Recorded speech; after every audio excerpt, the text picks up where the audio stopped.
रत्नागिरीमध्ये सुद्धा 3 दिवसांपासून मुसळधार पाऊस आहे आणि अक्षरशः रत्नागिरीला झोडपून काढले।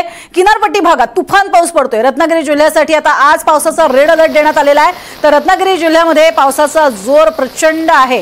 खेडमध्ये जगबुडी नदीने इशारा पातळी ओलांडलेली आहे आणि या संदर्भात आपण अधिक माहिती घेणार आहोत राकेश गुडेकर यांच्याकडून। राकेश, एकीकडे रेड अलर्ट देण्यात आलेला आहे आणि 3 दिवस सतत पाऊस कोसळतोय, काय सध्याची स्थिती?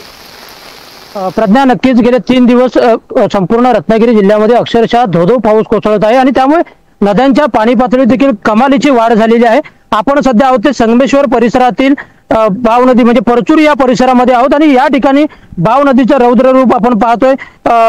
या भाव नदीने देखील आपलं पात्र सोडलेलं आहे आणि त्यामुळे पात्राबाहेर आलेलं नदीचं पाणी जे आहे ते इथली शेती असेल, बागायती असेल त्यामध्ये घुसलेलं आहे आणि विशेष म्हणजे इथला जो परचुरीचा ब्रिज आहे त्या ब्रिजला देखील हे भाव नदीच्या पुराचं पाणी जे आहे ते लागलेलं आपण पाहतोय। कशा पद्धतीने हे पाणी जे आहे ते आजूबाजूच्या शेतीमध्ये गेलेलं आहे ते देखील आपण पाहतोय। संपूर्ण रत्नागिरी जिल्ह्याचा जर विचार केला तर रत्नागिरी जिल्ह्यातील सर्वच नद्या ह्या दुथड्या भरून वाहत आहेत आणि त्यापैकी जी जगबुडी नदी आहे खेड तालुक्यातील, त्या जगबुडी नदीने धोका पातळी ओलांडलेली आहे आणि त्यामुळे खेड शहरामध्ये सखल भागामध्ये पाणी घुसण्यास देखील सुरुवात झालेली आहे। त्यामुळे नागरिकांना सावधानतेचा इशारा देखील या ठिकाणी देण्यात आलेला आहे। त्याचप्रमाणे राजापूर तालुक्यातील कोदवली नदी आणि संगमेश्वर तालुक्यातीलच शास्त्री नदीने देखील इशारा पातळी ओलांडलेली आहे।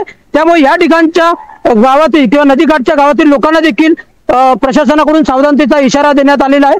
संपूर्ण रत्नागिरी जिल्ह्यात गेल्या 24 तासामध्ये जवळपास 130 मिलीमीटर पेक्षा जास्त पावसाची नोंद झालेली आहे आणि त्यापैकी खेड, संगमेश्वर आणि दापोली या 3 तालुक्यांमध्ये जवळपास 150 मिलीमीटर पेक्षा जास्त पावसाची नोंद जी आहे ती झालेली आहे। आज रत्नागिरी जिल्ह्याला रेड अलर्ट देण्यात आलेला आहे आणि आजही दिवसभर मुसळधार ते अतिमुसळधार पाऊस कोसळेल अशी शक्यता हवामान खात्याकडून वर्तवण्यात आलेली आहे आणि आपण सध्या पाहतोय सध्या मुसळधार पाऊस संपूर्ण रत्नागिरी जिल्ह्यामध्ये बरसताना पाहायला मिळतोय। समुद्राला देखील मोठं उधाण आलेलं आहे। त्यामुळे सर्वांनीच सावधानता, सुरक्षितता बाळगावी असं आवाहन जिल्हा प्रशासनाकडून करण्यात आलेलं आहे।